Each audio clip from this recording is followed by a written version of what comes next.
안녕하세요. 천공입니다. 제가 상담을 진행하다 보면 가끔 이런 분들 계십니다. 성격이 매우 급하신 남성분들이 이러한 실수를 좀 하시는데요. 제가 여러분한테 적극 추천하는 그 노컨택.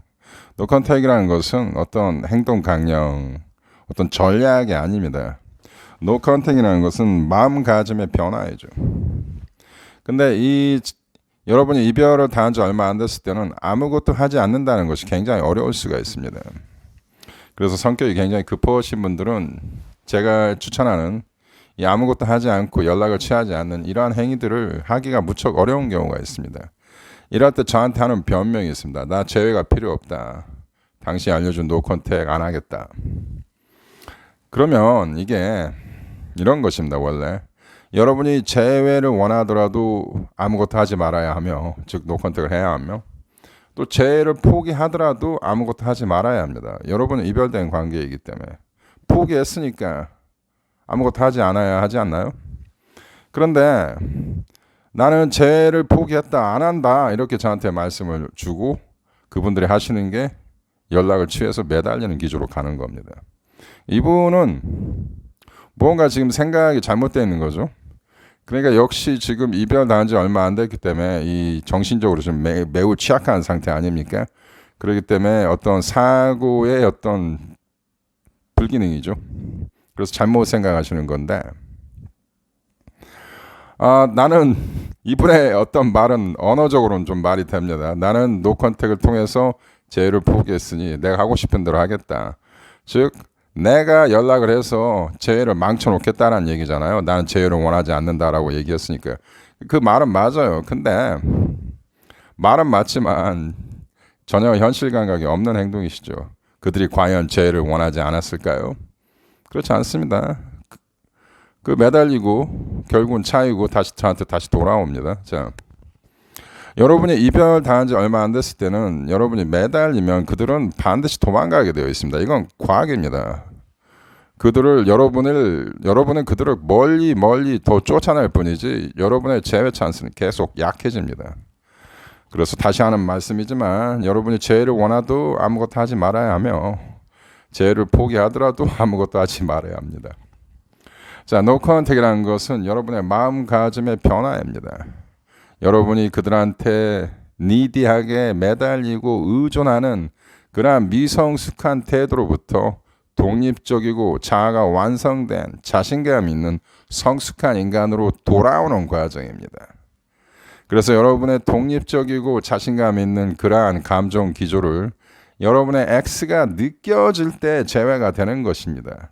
즉 여러분의 매력 가치가 상승됐다는 것을 반증하는 것이기 때문에 그래서 노컨택은 필수입니다. 이것을 어떤 전략으로 보시고 재회를 하기 위한 하나의 옵션으로 보시는 분들이 대부분입니다. 이거 매우 잘못된 고정관념입니다. 여러분 생각을 다시 해주시기 바랍니다. 자, 오늘의 영상 시작하겠습니다. 자, 여러분이 이별을 당했을 때 상대 X의 감정 상태나 그들의 행동 그리고 그들이 처한 특수한 상황을 보고 여러분의 재회를 미리 암시할 수 있는 그러한 어떤 접근 방법입니다. 접근 방법이라기보다는 그러한 어떤 여러분의 그 상황을 파악할 수 있는 그러한 방법론입니다. 이별을 여러분의 X와 이별을 했을 때 그들이 여러분과 이별을 하고 싶어서 이별을 했다라기보다는 어쩔 수 없이 이별을 해야만 했었던 사람들이 있습니다. 이거는 제가 볼 때 한 5% 정도 해당된다고 봅니다. 모든 이별에. 저와 상담했던 분들 중에 간혹 이런 분들 계십니다. 근데 안타까운 게 대부분의 이별은요, 매력 가치가 감소되었기 때문에 이별을 당하는 것입니다. 즉 상대 X가 여러분에 대한 매력이 감소가 되었기 때문에, 즉 여러분에 대한 마음이 식었기 때문에, 여러분을 더 이상 사랑하지 않기 때문에 여러분과 헤어진 경우가 95%라고. 그런데 여기 5% 해당되는 사람들은 어떤 사람들이냐? 제가 예를 들어 보이겠습니다. 뭐 유학을 간다든지 멀리, 아니면 집에서 부모가 극구 반대한다든지, 그리고 이별했던 그 상대 X의 직업이 특수한 경우입니다.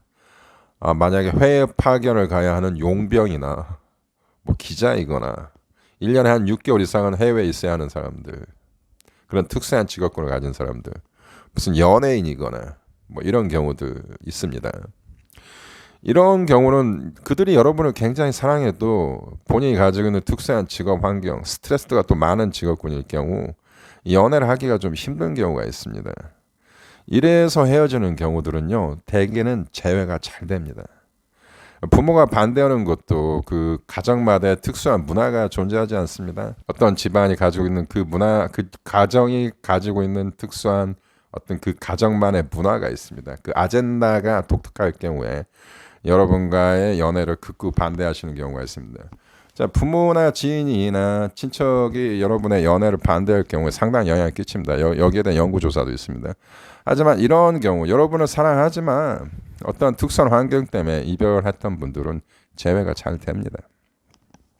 그리고 나머지 분들 본인이 대개 본인의 매력 가치가 감소되었는데도 상대 X는 아직도 나를 굉장히 사랑한다라고 생각하시는 분들 좀 많습니다.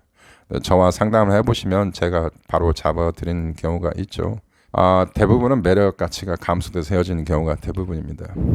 자, 그 다음에 좀 어려운 케이스인데 여러분과 X와의 감정 교류나 이런 것들이 매우 완벽했는데 헤어지는 경우가 있습니다. 이거 매우 드문 경우인데 다시 여러분이 재회가 됐을 때 예전에 가지고 있었던 그런 뜨거운 열정, 감정, 이 기조가 계속 살아나서 연결이 잘 되시는 분들입니다. 이게 매우 어려운 설명인데 그러니까 이렇게 생각하시면 쉬워요. 그들과 여러분은 천생연분이었다. 진짜 이건 소울메이트였는데 헤어지는 경우가 있습니다. 이런 경우가 있을 수 있습니다. 그래서 이런 분들은 재회가 잘 됩니다. 둘이 너무나 잘 맞고 너무나 모든 것이 완벽하게 사랑했던 사람인데 어떤 외부적인 조건 때문에 어쩔 수 없이 헤어진 경우, 뭐 이런 경우입니다. 그리고 어떤 오해가 생기고 서로를 너무 또 위하는 마음이나 자기 자신이 내가 상대한테 너무 부적절하다, 부적합하다 생각해서 헤어지는 경우도 있습니다. 이거 좀 드라마 같은 케이스죠. 이런 경우 진짜 드뭅니다. 한 1000에 1명, 0.1%와 1% 된다고 저는 개인적으로 생각합니다. 저와 상담하셨던 분 중 이런 분 한 분 계셨습니다. 이런 분들은 재회 잘 됩니다. 근데 본인이 이 경우에 해당된다고 생각하시고 자꾸 연락하시면 안 됩니다. 일단 노 컨택은 필수입니다. 그리고 이 재회가 잘 되실 수 있는 가능성을 가지신 분들은 이상하게 또 노 컨택을 잘 합니다. 근데 이 재회 가능성이 낮으신 분들이 잘 연락을 하고 잘 매달립니다. 이게 참 아이러니죠. 그러한 것들이 있습니다. 자, 본인이 이별을 당했을 때는 나와 그녀와의 그 관계, 어떤 다이나믹, 왜 우리는 헤어졌는가, 뭐 이런 거에 대한 어떤 자숙하는 기간, 명상하는 시간이 반드시 필요합니다. 그래서 연락을 하지 않고 여러분만의 공백 기간을 가지는 것은 필수입니다. 그게 성숙한 자세입니다. 오늘 이런 말씀 드리고 싶었습니다. 오늘 여기까지 방송하겠습니다. 감사합니다.